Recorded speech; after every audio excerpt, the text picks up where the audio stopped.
दोस्तों, भले ही देश का ध्यान महाराष्ट्र और झारखंड में हो रहे विधानसभा चुनाव के मुद्दे पर है, लेकिन इसी बीच मणिपुर में जो हालत है वो बद से बदतर होते जा रहे हैं।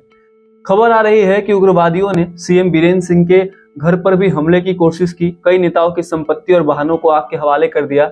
यहाँ तक कि मणिपुर में जो इंटरनेट सेवा है वो भी ठप है। तो आखिर देश का जो पूरा मीडिया तंत्र है, या यूं कहे देश की जो सरकार है, वो महाराष्ट्र और झारखंड में हो रहे चुनावों को छोड़कर मणिपुर पर ध्यान क्यों नहीं दे रही है। आपको बता दें कि मणिपुर के जिरी नदी में एक महिला और 2 बच्चों के शव मिलने के बाद राज्य के शांत माने जाने वाले जिरीबाम इलाके में शनिवार को एक बार फिर हिंसा भड़क गई।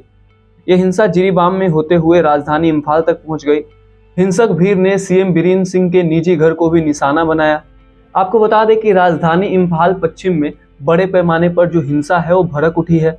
इस भीड़ ने जितने भी राजनेताओं के घर है उसको निशाना बना रही है। इन घटनाओं को देखते हुए जो मणिपुर की प्रशासन है उसने अनिश्चित काल के लिए मणिपुर में जो कर्फ्यू है वो लगा दिया है।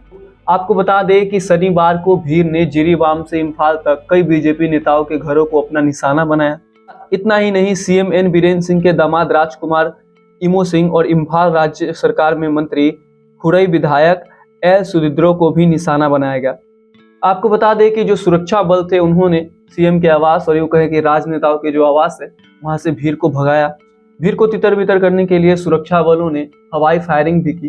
पर सवाल यह है कि हमारे प्रधानमंत्री से लेकर गृह मंत्री तक महाराष्ट्र चुनाव में प्रचार में व्यस्त है, ऐसे में मणिपुर जल रहा है।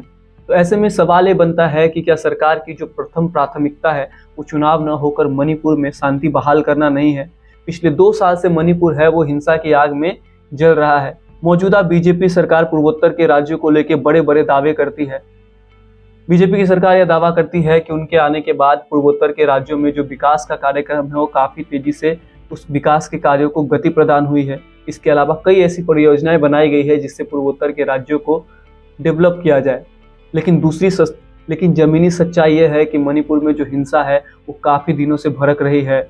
प्रधानमंत्री कई विदेशों की यात्रा करते हैं लेकिन मणिपुर नहीं जाते। विपक्ष ये सवाल उठा रहा है कि प्रधानमंत्री जी के पास कई विदेश राष्ट्रों की यात्रा करने का समय तो है, लेकिन मणिपुर जाने का समय नहीं है।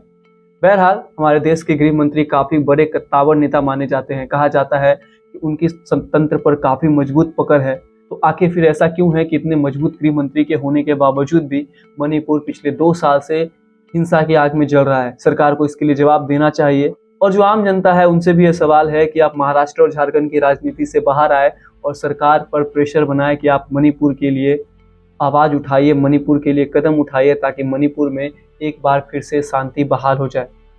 अगर आपको हमारे वीडियोस पसंद आते हैं तो चैनल को सब्सक्राइब जरूर कीजिएगा। तब तक के लिए अपना बहुत ख्याल रखिए। धन्यवाद।